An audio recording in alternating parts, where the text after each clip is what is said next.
Relationships usually involve not being at each other's throats at all the time, compromise, no matter what kind of relationship it is, if it's, platonic, romantic, business, like you need to compromise on things because you're never going to agree on everything.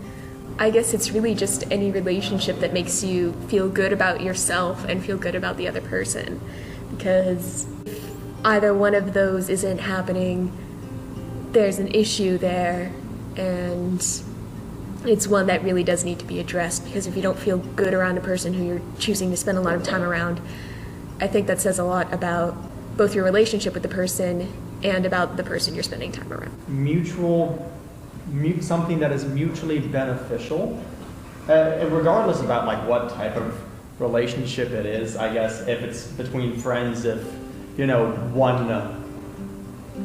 one part of that relationship, one person is benefiting from it in the sense of like social gratification, or I guess if they're like financial partners or something, and one person is gaining but the other person isn't, or if we're neighbors and somebody's making a lot of noise and the other neighbor isn't. Yeah, if it's mutually beneficial between the two people or multiple people, different people within the relationship, then it would be a positive relationship if everybody is gaining from it. I would say I have a positive relationship with my cat. He never lets me down. He never says anything mean to me. I would say that I also have a pretty positive relationship with my mom and my dad to an extent, although it's harder with my dad. I would say I have a positive relationship with my friends. Basically all of them. I don't really keep friends who don't make me feel good about myself, because it makes me not want to spend time around them. It's really that simple. I think that there's a lot more to relationships than just romantic ones. I think platonic relationships are just as important, if not more so, because, you're choosing to spend the rest of your life with one person, but when it comes right down to it, if you can't be in a relationship platonically with somebody, you shouldn't be in a relationship romantically with them.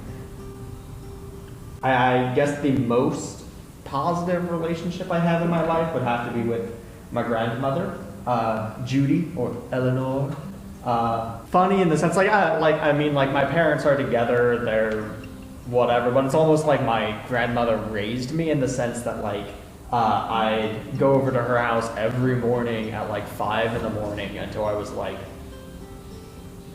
15, really, just because of when my parents worked.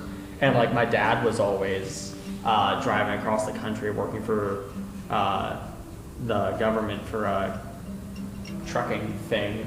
So it's just I grew up with her, and it's just I feel almost closer with her, and she's really the only person that I honestly call whenever I need help, now that I'm here in Richmond, forever away from people. So yeah, there's her. And then I'm bad with people. I don't have good relationships with people, but I like pancakes. It's kind of like a one-way relationship, I guess.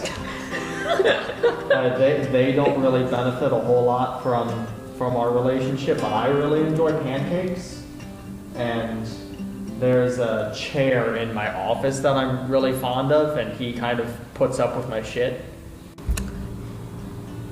I definitely think that the positive relationships in my life have granted me success. When I feel good about myself, I tend to do a lot better than when I feel bad about myself. And the times in my life when I haven't had a whole lot of positive relationships, or when I've had one extremely negative one, have tended to result in not very good things happening for me. So yeah, I would definitely say positive relationships are very, very important when it comes to, being successful in life. I think it really is up to your own personal definition as to what defines success. I don't think that there's one answer for everything, because some people may define getting a job where you make a lot of money success, and even if they don't enjoy the job, they just see having the money as being successful. And for me personally, that wouldn't be successful. That wouldn't constitute success for me, but that doesn't make their experiences any less valid. Just because we like to think that, money isn't everything. Like, for some people, it may well be everything. They may have no interest in any kind of romantic or sexual relationships. They may have no interest in having any children. They may be perfectly content to live on their own throughout their entire life, and maybe not enjoy their job that much, but enjoy the benefits that come with having a lot of money. For me personally, success, I guess, would be defined by, just being able to find not just happiness, but like satisfaction. You can be happy without being totally satisfied, and you can be satisfied without being happy. And I really think I'd like to be both.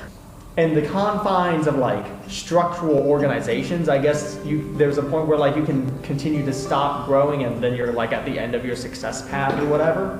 But I feel like success is something that personally you can continue to go for. Being able to learn, being able to grow is what I would consider success.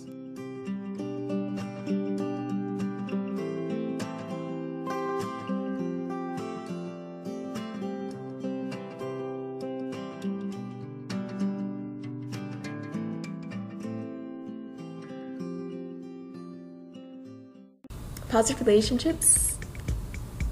I had a sentence. I swear I did. I swear English is my native language. It just doesn't always come out. I don't have a positive relationship with that language, actually. You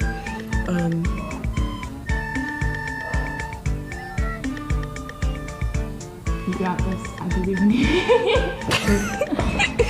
So we can just cut it there, and then go just answer the. What did I say?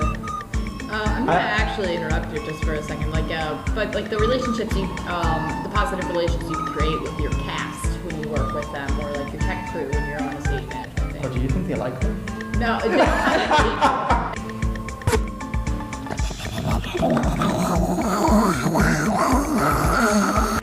Do I think I would be successful without my positive relationships? I really don't think I would.